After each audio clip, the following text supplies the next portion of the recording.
नमस्कार. आज आपण छत्रपती शिवाजी महाराज यांची चरित्रकथा बघूयात. इतिहासाचा विशेषतः शिवकालाचा अभ्यास करताना मराठी योद्ध्यांची चकित करणारी बहादुरी प्रथम डोळ्यापुढे येते. मुत्सद्दी बुद्धिवंताची उटपटांग चातुर्यवती प्रतिभा आपल्याला चक्रावून टाकते. विद्वानाची बुद्धिवंत लेखनशैली आपल्याला हलवून जागे करते. शाहिरांची ललकारी आपल्याला शहारून टाकते. पण किल्ल्याची बांधकामे अति अवघड ठिकाणी केलेली, मोठ्या दरवाजाची व आसंदी सापुटीत बेमालूम केलेली चोरवाटांची रचना पाहून तुमच्या आमच्या मनातले आश्चर्यही थक्क होते. टनावारी वजनाचे दगडी चिरे या कामगारांनी घडविले तरी कसे अन 5-5 पुरुष उंचीवर नेऊन ओळंब्यात जडविले तरी कसे हे समजत नाही. मनावारी वजनाच्या मोठमोठ्या तुळ्या आणि फळ्या अखंड मापात धारा झरोक्यांना या सुतारांनी कशा फिट्ट बसवल्या असतील. अशा अवजड कामात स्वराज्यातले कामगार मजूर, बेलदार, पाथरवट, गवंडी सुतार, लोहार इत्यादी मंडळी अतिशय कष्टाळू, काटक आणि तरबेज होती. तेवढीच ती अंतर्मनातून कल्पक, अभिमानी आणि निष्ठावंत होती. हे किल्ल्यावरील अवघड काम करीत असताना अनेकदा अपघातही होत आणि या कामगारांना प्राणाची किंमत मोजावी लागे. अनेक जण जायबंदीही होत. या सर्वच अज्ञात कामगाराशी महाराज अत्यंत मायेने कृतज्ञ असत. आज आपणही आपल्या आजच्या हिंदवी स्वराज्यात निरनिराळे राष्ट्रीय प्रकल्प साकार करीत आलो आहोत. कोयनेचे धरण म्हणजे महाराष्ट्राला लाभलेली कामधेनूच आहे.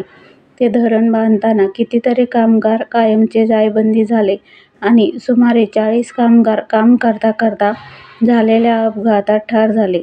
या सर्वांची नावे कोयनेच्या बांधकामात एका शांत आणि एकांत जागी शिलालेखात कोरून ठेवली आहेत. आज 300, 400 वर्षांहूनही वयोवृद्ध झालेल्या शिवकालीन गडकोटांची आणि त्यांच्या अज्ञात कामगारांची महत्ता किती थोर आहे, वंदनीय आहे, पूजनीय आहे.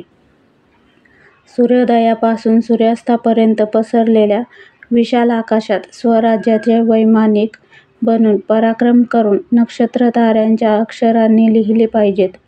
शिवकालीन कामगाराचे धैर्य कितीतरी वेळा दिसून आलेले आहे.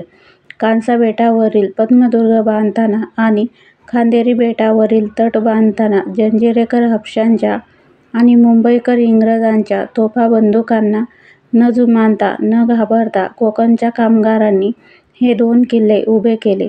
ते मेले पण मरेपर्यंत बांधकाम करीत राहिले. अशीच मोलाची कामगिरी गलबताचे बांधकाम करणाऱ्या कामगारांनी अन लोहार सुतारांनी केली.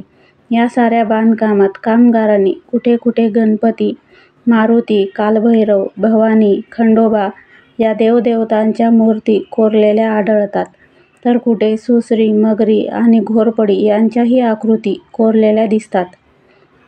या त्यांच्या हौशी शिल्पकलेत त्यांचे लढाऊ मन व्यक्त होते. शिवाजी महाराज हे 2 शब्द तुमच्या आमच्या मनाचे आणि तनाचे अविभाज्य घटक आहेत. महाराजांची विश्वसनीय अस्सल नाणी कोणती? त्यातील समकालीन अस्सल कोणती? उत्तरकालीन पेशवाईतील शिवनाणी कशी ओळखायची? इत्यादी कितीतरी कुतूहली प्रश्न आपल्याला पडतात. पण जे काही आहे ते समजावून घेण्याचा प्रयत्न केला पाहिजे.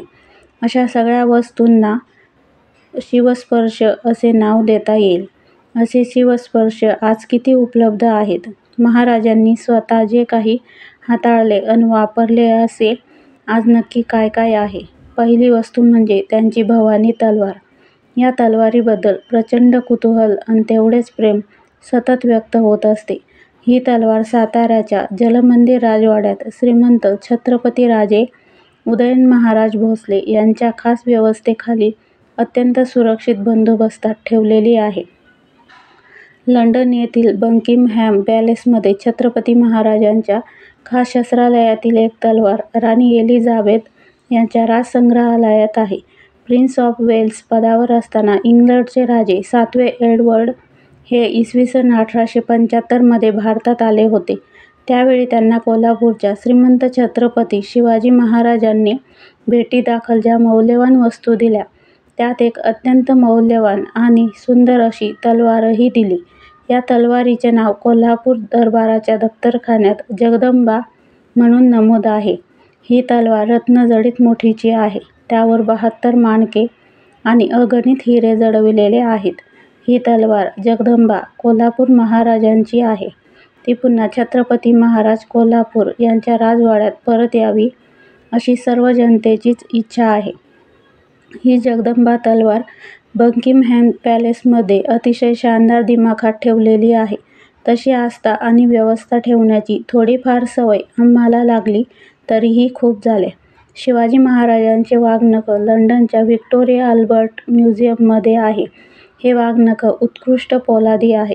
ग्रँड डक हा इसवी सन 1818 ते 24 पर्यंत सातारा येथे ईस्ट इंडिया कंपनीचा राजकीय प्रतिनिधी म्हणून नेमलेला होता. छत्रपती प्रतापसिंग महाराजांच्या आणि ईस्ट इंडिया कंपनीच्या संबंधातले राजकीय व्यवहार तो पाहत असे. तो हुशार होता. तो प्रथम हित पाहत असे, ते आपल्या इंग्लंड देशाचे आणि ईस्ट इंडिया कंपनीचे. त्याला इतिहासाचीही आवड होती. साताऱ्यातील वास्तव्यात मराठ्यांच्या इतिहासावर आणि त्यातल्या त्यात शिवकालावर लिहिण्याची त्याने आकांक्षा धरली आणि ती पूर्ण केली. त्याने लिहिलेला हिस्ट्री ऑफ मराठाज हा ग्रंथ म्हणजे मराठी इतिहासावर लिहिला गेलेला, कालक्रमानुसार असलेला पहिलाच ग्रंथ आहे. म्हणून त्याला मराठी इतिहासाचा पहिला इतिहास ग्रंथ लेखक हा मान दिला जातो. तो अत्यंत सावध लेखक आहे. त्याने छत्रपती प्रतापसिंग महाराजांशी मैत्रीचे संबंध ठेवून आपले काम सुविधेने साधले. त्याने बहुधा याच काळात शिवाजी महाराजांची वाघनखे प्रतापसिंग महाराजांकडून भेट म्हणून मिळवली असावीत. ही वाघनखे त्याने इंग्लंडला जाताना बरोबर नेली. ती त्यांच्या वंशजाकडेच होती. 4 धारदार नखे असलेले हे पोलादी हत्यार अतिशय प्रमाणबद्ध आणि सुबक आहे. हे हत्यार डाव्या हाताच्या बोटात घालून वापरावयाचे आहे. ग्रँड डकच्या आजच्या वंशजांनी व्हिक्टोरिया अल्बर्ट म्युझियमला हे हत्यार दान केले. अफझलखानाच्या भेटीच्या वेळी महाराजांनी जे वाघनखं नेले होते तेच हे हत्यार. महाराजांची जी समकालीन चित्रे समकालीन चित्रकारांनी काढलेली म्हणून आज उपलब्ध आहेत, त्यातील काही चित्रात महाराजांच्या हातात पट्टापान तलवार म्हणजेच सरळ पात्याची तलवार म्यान्यासह दाखवलेली दिसते. तसेच पोलादी पट्टा हातात घेतलेलाही दिसतो. तसेच कमरेला कट्यार खोवलेलेही दिसते. पण महाराजांचा हा पोलादी पट्टा आणि कट्यार आज उपलब्ध नाही. तसेच त्यांचे ढाल आणि हातावरचे संरक्षक दस्तके. त्याचप्रमाणे महाराजांचे पोलादी चिलखत आणि पोलादी शिरस्त्राण आणि कापडी चिलखत आणि कापडी शिरस्त्राण होते.